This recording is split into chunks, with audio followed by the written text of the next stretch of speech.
Okay, so let's start the lecture with obviously opening the Apple website. We are not here to search any Mac products or iPhone right now, obviously. So in the last lecture, we discussed the concepts like financial statements. There were four components of it. I just explained to you what it will look like. We obviously have to deal with them in detail in the upcoming chapters. But I'll just give you a practical example of how they actually or practically look. Okay, so let's start with the financial statements of Apple. I apologize for the sound disturbance. Okay, so we are going to see what we had discussed yesterday. Okay, so we discussed income statement, we discussed balance sheet, we discussed changes in equity, right? Changes in equity, and also last was cash flow. Okay, I'll just give you a brief idea about all these four statements in 5 minutes. And obviously, the today's lecture will be about audit, footnotes of balance sheet, okay, and MDAR. These concepts we will discuss today, again with giving the practical example of Apple. Okay, so these are the statements filed last year. The period for these statements were, see, for this the period was 13th September to 29th September, 1 year. For this was 29th September to 28th September. So the period starts in September, ends in September, if you are getting it. In India it's from 1st April to 31st March. In US it is like this. Okay, so Apple have used that period. So first, what were the sales of Apple? Sales from products like like Mac, iPad, then also obviously iPhones. The sale of products was this much.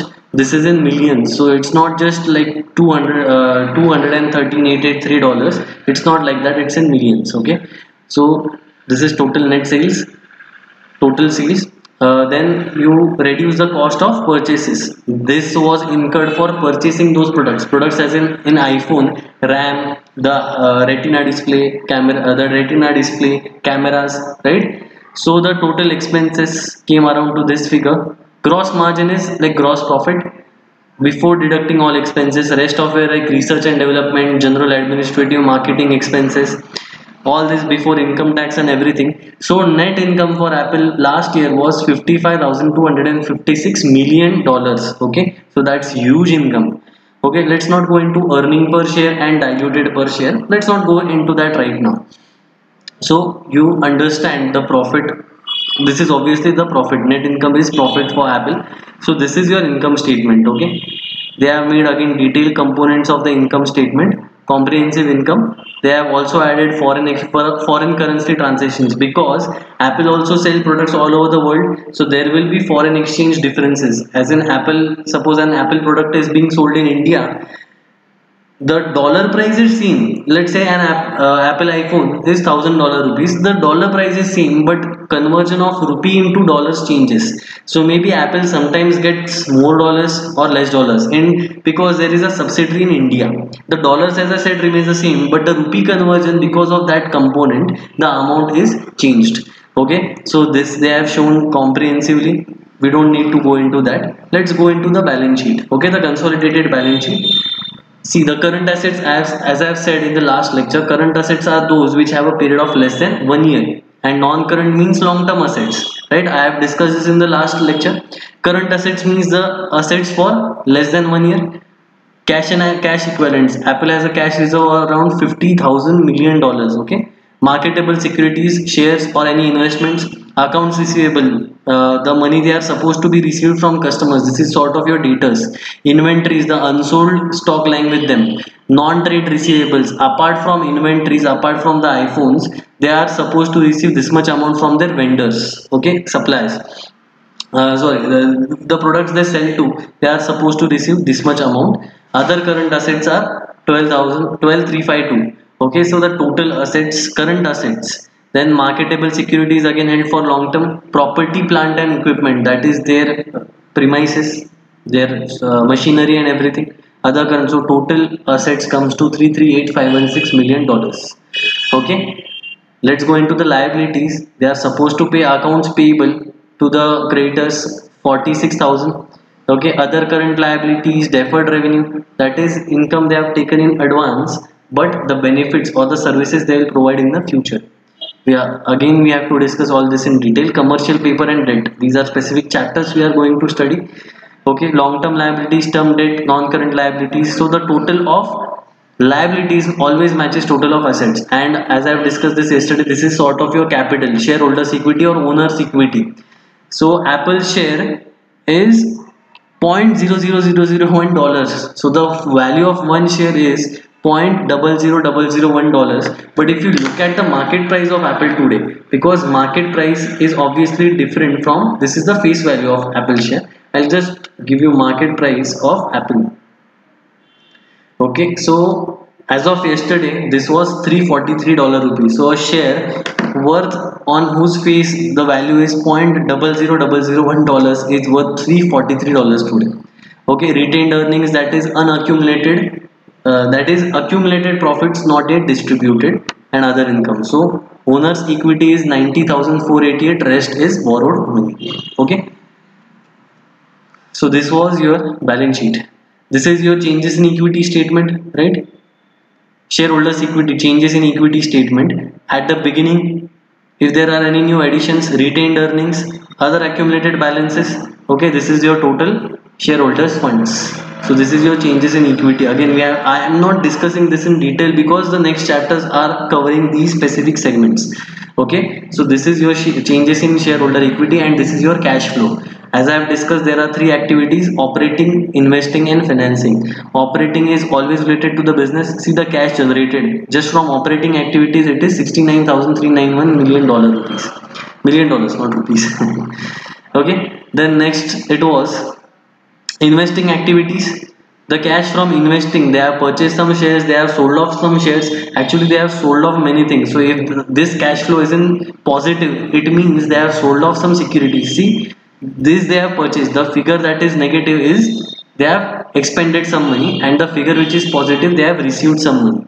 Okay, so proceeds from securities, they had purchased new PP, made business acquisitions, purchase again of non-marketable. So total is coming more for, they have sold mainly their investments. Financing, how they have taken money. So this is in negative, they have taken money. Okay, financing activities, they have issued shares, repayment of debt and everything. So this is in negative. So there is a cash of $50,224. If you take this cash and if you analyze the cash in balance sheet, it should be same. It should be same. It should have been same here, but there is a difference which they'll reconcile. The difference will be adjusted. Okay, so they'll give you an adjusted figure, but usually the cash should be same. Okay, so this was quite easy. Again, as I said, with this we have to discuss everything in detail. Where did it go?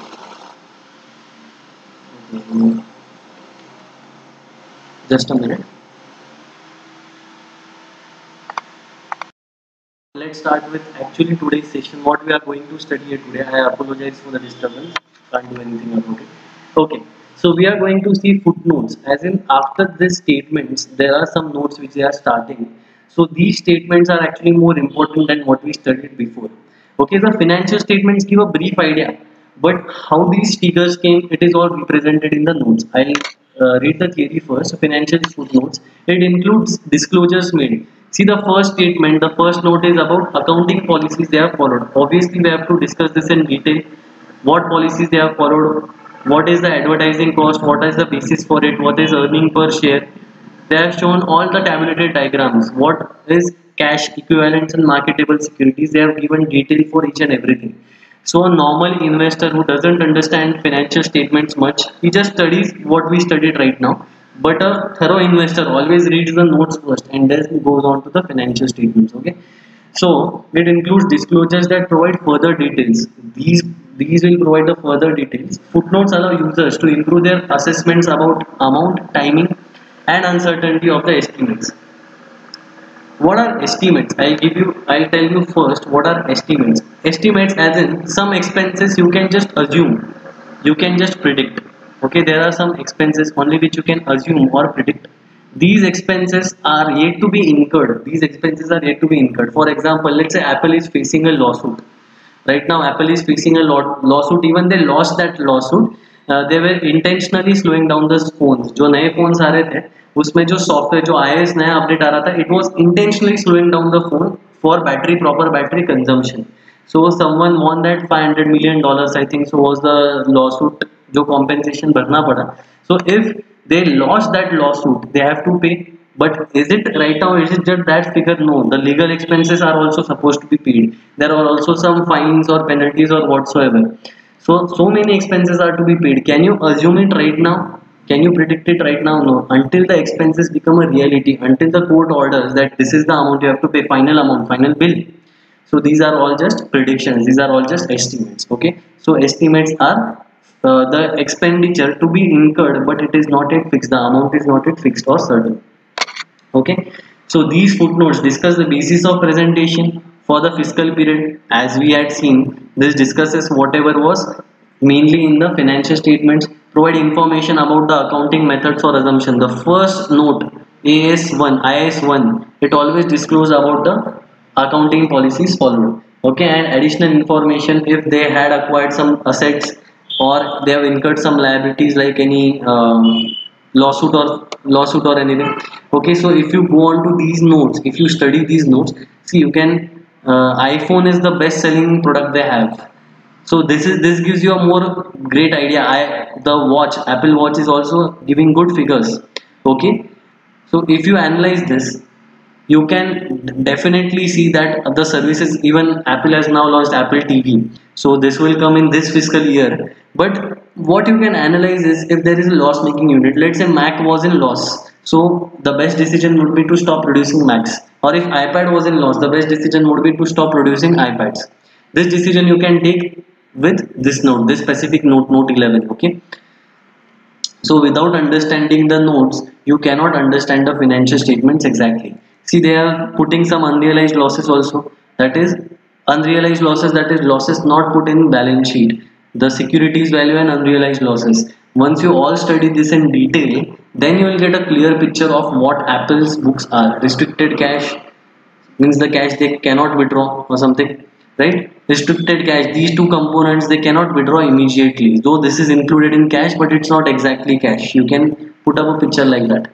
Okay, then management's commentary, also known as management's report. Next we will discuss MDAR. Okay, management discussion and analysis report. I'll just go into their first page. Okay, just a minute. This is the form 10K. You're supposed to file for US. Okay, as an index. Yeah. This is the index. So if we go on to this MDAR, so they will provide the comments. See, they have highlighted some things. Fiscal 2019 highlights total sales have decreased, driven by lower net sales of iPhone. So if you are thinking, oh wow, the iPhone is selling in a very nice way, but they have increased their price. iPhone 10, the value had significantly increased as compared to the earlier iPhones. So though the sales figure were good, but the net sales, as the net sales, that is purchase sales minus purchases, has decreased. Okay, so these commentary is passed by the management. They have reached on to some conclusions. Okay, fiscal 2019 highlights again 100 million products and performances. See, if this figure is negative, these figures are positive. Okay, these has increased. You can only study this with the management commentary. I'll read what they are saying. Is one of the most useful sections of annual report. Obviously, we are studying here is this annual report AR 10K 19. Okay. IFRS guidance recommends that management's commentary address the nature of business. Obviously, these are the nature of business. What product has made you earn more? Okay. The key relationships. Okay, the company's key relationships. They'll obviously say these are the key relationships. So relevant to the figures. Resources and risk. Analysts must be aware that some parts of management commentary may be unaudited. What is audited and unaudited? If this is an Apple report, obviously this is an Apple report, they have been made by the employees of Apple. This is not made by an independent third person. So if Apple suppose decided to cook books, there was a huge scandal in US, Enron or WorldCom. You can check this out. These two were the world's biggest frauds, and in India it was Satyam. Okay, so these two were the world's biggest frauds in corporate finance.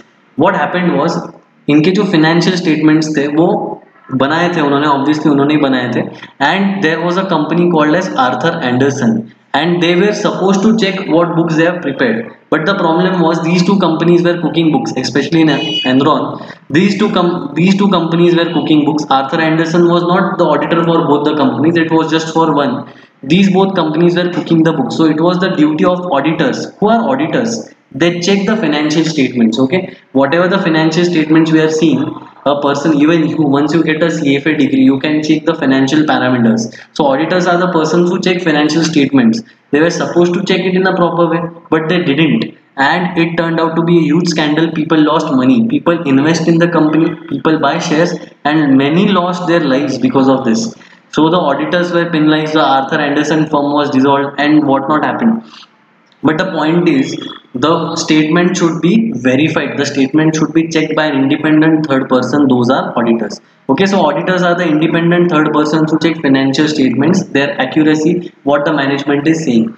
So the financial statements are always audited, but what we are studying right now, the MDAR, sometimes it's not audited. So management, if suppose they give a wrong comment that they are expecting the next year will be quite good. See, the company's fiscal year 52 or 53rd week ends last. They believe this 14th week was included and whatnot. Suppose if they give a wrong estimate or they give a wrong misleading opinion, won't the investors be duped? Obviously, yes. Okay. So this needs to be audited, but sometimes it's not.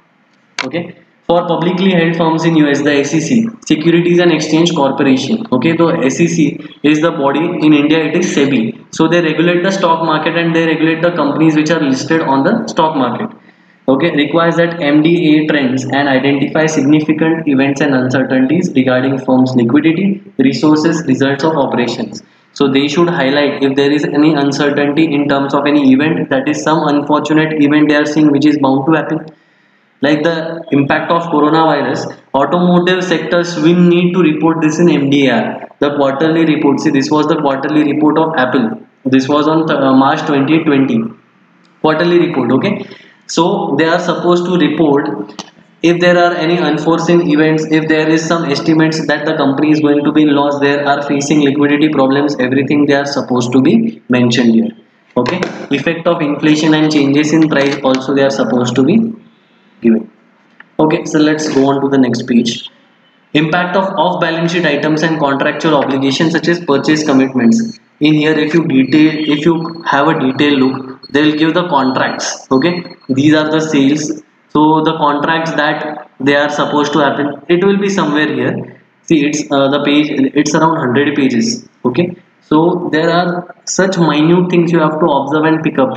Okay, so they'll give that these are the commitments we are supposed to carry out, these are the contracts, but because of coronavirus many contracts are being cancelled though, so they have to mention that specifically. Accounting policies followed we discussed in the note 1, and forward looking expenditures and divestitures. Let's not discuss that right now, forward looking expenditures and divestitures, or I'll just give you in a minute what it is.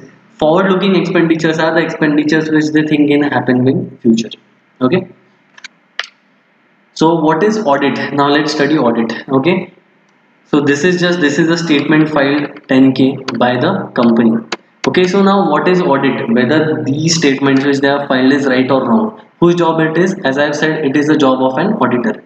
So audit statements is filed obviously by the auditor. He needs to have a finance degree. He needs to have an accounting degree obviously. Okay, and audit is independent review of entities' financial statements obviously. Public accountants, CPA, if you do AICPA in USA, or if you do like CA in India. So these are the auditors primarily. Okay, public accountants conducts audit and examine the reports and records. As I said, there were big five firms all over the world. Those were, okay, Deloitte. Okay, then next was EY, then PwC, PricewaterhouseCoopers, and Arthur Andersen was there. There was one more. There is one more rather. KPMG, right? KPMG. So these are the big five auditing companies. Arthur and Andersen got dissolved because of the scandal, because of the fraud they committed. So right now there are only big four companies, audit firms. So these companies majority analyze the statements of big companies. Okay, these companies shall provide, or any company shall provide, the objective of an audit is to enable the auditor to provide an opinion about fairness and reliability, whether the statements are true and fair. We don't use the term accurate because an auditor can't 100% check whether the management is right in saying what they're saying. I'll again tell you, the auditor cannot expect, or the auditor cannot with accuracy 100% say कि ये चीज सही है. He cannot with accuracy, with perfect accuracy, say these things are right. He has to use some assumptions, he has to rely on some opinions, so he gives a true and fair view. True and fair view. Okay, so if you ask me, sir, will I pass, and you have plotted a study diagram, I am taking your test, so I cannot say with 100% accuracy whether you will pass or fail, but with my previous experience with the batches and the students involvement, I can at least give you a prediction ki yes or no, whether you will pass or no. Okay, so this is true and fair. If I don't think you will pass, I'll honestly tell you, so that is true and that is fair also. So an auditor is expected to give a true and fair opinion, not an accurate opinion. Okay, and reliability, obviously, whether the statements are worth reading. If suppose what we read for the past 15-20 minutes, it is of no use, this is all fake, our time is wasted, so the investor's time is also wasted. If he is reading this, his money is wasted. So obviously these statements should be reliable. Independent certified public accountant firm employed by the board is responsible for seeing that they conform to accounting standards. Every country has their own accounting standards, and also we are supposed to follow international accounting standards, IS, that we'll be studying later on, maybe the next chapter also. So international accounting standards we are supposed to study. How the accounting is to be done, it is all mentioned here. Okay, the auditor examines the company's accounting and internal control systems, assets and liabilities, and tries to determine no material errors. So the auditor checks, are there any errors, is there any fraud in reporting the opinion, in recording the opinion. Okay, we just right now heard one term, that is internal control.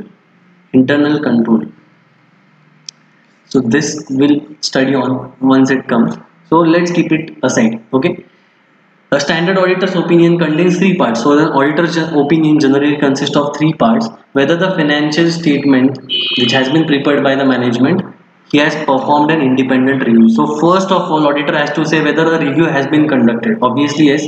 Whether the accounting and auditing standards has been followed by him and there were no material errors. And the third is, auditor is satisfied with the statements were prepared in accordance with principles and it is made fair and reasonable. Okay, so first he has to reply whether he has checked and performed all the he has performed the independent review. Second is whether the review or the accounting standards applicable are being followed or not, and the third is whether the principles chosen and the estimates are true and fair according to him. Unqualified, now there are three types of opinion, actually four: unqualified, next is qualified, and adverse. These are the three main opinions, but once there is fourth one called he cannot give an opinion.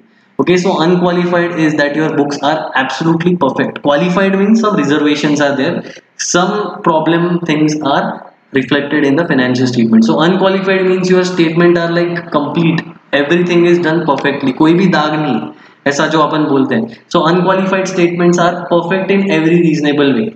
So an unqualified opinion, also known as unmodified or a clean report, okay, clean opinion, there is no wrong, there is not even a minute error in it, are free from material omissions and errors. Statement makes an exception. The auditor may issue a qualified opinion, but if there are some problems in it, let's say they have not followed the principles, they have not followed the standards or the policies, or the estimates are wrong, so he gives a qualified opinion. What qualified opinion will state is everything is perfect. What qualified opinion will state is everything is perfect except these four things or these three things or whatever. So what qualified opinion means is everything is good except these three or four things. So there will be some exceptions. Okay. So qualified opinion, the auditor may issue a qualified opinion and explain these exceptions. The auditor can also issue an adverse opinion, and adverse opinion means everything is wrong. So he'll give you a checklist that these things are wrong, or he'll just give you an ulta कि चार चीजें right है, बचे हुए सारी चीजें wrong है. So adverse opinion is quite negative, it's quite bad, that majority of the financial statement is wrong, it's not rightly prepared. Okay, if So these are the three main, and if he's not able to give any opinion, he'll give a disclaimer of opinion. So the fourth opinion, what I was stating is disclaimer of opinion. So he'll say that I cannot form an opinion because the statements are incomplete. Okay, I have read it. The auditor can issue an adverse opinion if statements are not presented fairly and not conforming to the accounting standards. And last was, if the auditor is unable to express an opinion, if he is not able to form an opinion or a viewpoint, then he will give a disclaimer of opinion. Okay, any opinion other than unqualified, this is the best. If these three opinions are being issued, that is qualified, adverse, or disclaimer, then there is some problem. Okay. An auditor's opinion will also contain an explanatory paragraph. There might be an auditor's opinion here also. Okay. Let's check it. Let's see if there is an auditor statement here. No changes in see, this is there are some disputes, okay, with the auditors. This is let's go on here. Okay, changes and disagreements. So with the auditors, they are having some disagreements, and they have specifically mentioned it here. Okay, so this is the management. What they are saying is that evaluation of controls and procedures. What the auditor is saying, there are some loopholes in it, but what the management is saying, there are no loopholes in it. Okay, so there might be some changes or disagreements. Okay, control procedures. Okay, so let's go on to the next thing. Okay, the auditor's opinion will contain an explanatory statement about material loss is probable but amount cannot be reasonably estimated. So if the auditor is stating that there are some uncertainties, that is the business might be facing some problems, some issues, so these are called as uncertainties which will affect the company. For example, let's say which was a recent company, there was a cab, for our example, let's take Virgin Airlines, Virgin Atlantic, or Boeing. Okay, so because international travel is shut down, or rather traveling from flights is shut down, majority of the airline companies are being affected. So Virgin or Boeing, Virgin had been on bankruptcy, they were just going to file bankruptcy, they are looking for bailout. So even there is a possibility that Virgin Airlines might be wiped off. Okay, so if there is uncertainty regarding the business that Virgin Airlines may not continue in the future, the auditor of Virgin Airlines has to state that because of coronavirus and the pandemic and international traveling getting banned and no cash reserves available, Virgin Airlines, there is a probable future, in the probable future, Virgin Airlines might be nowhere. Okay, so this is an uncertainty. We'll study the assumptions in the later on. There is a word called as going concern assumption. Going concern assumption, ये होता क्या है? Going concern assumption, तुमको लग रहा है कि business आगे चालू रहेगा, like in life we assume that we are going to live for 60 years, 70 years, but corona made a reality that we can die from it, right? That is why people were scared, they were not coming out of lockdown, but obviously now the lockdown has been lifted, people are traveling as if they don't care for their life. Okay, so going concern means that it is assumed that the company will go on and continue like it is normal, so the company's life will be for a future, so the company will be continued. But like I said, majority of the businesses are wiped off. Universities, restaurants, okay, airlines, automotive sector are on the verge of being collapsed. Okay, so the going concern, that is, do you think they will stay in the future? Absolutely not. Okay, the assumption that the firm will continue for an foreseeable future, आगे तुमको लग रहा है क्या कि firm जिंदा रहेगा? Do you think that the business will continue in the future? The valuation or realizations of asset value or as to litigation, if there are any law cases, lawsuits being filed in any court, these type of disclosures should be made. Okay, so these basic disclosures are needed to be done. Okay, so next lecture will be for internal controls, so we'll stop for today. Then the next lecture we'll see what internal controls, because this is quite an important concept. Majority of the frauds have happened because there was no internal control or lack of internal controls. Okay, so we'll stop our lecture for today. Thank you.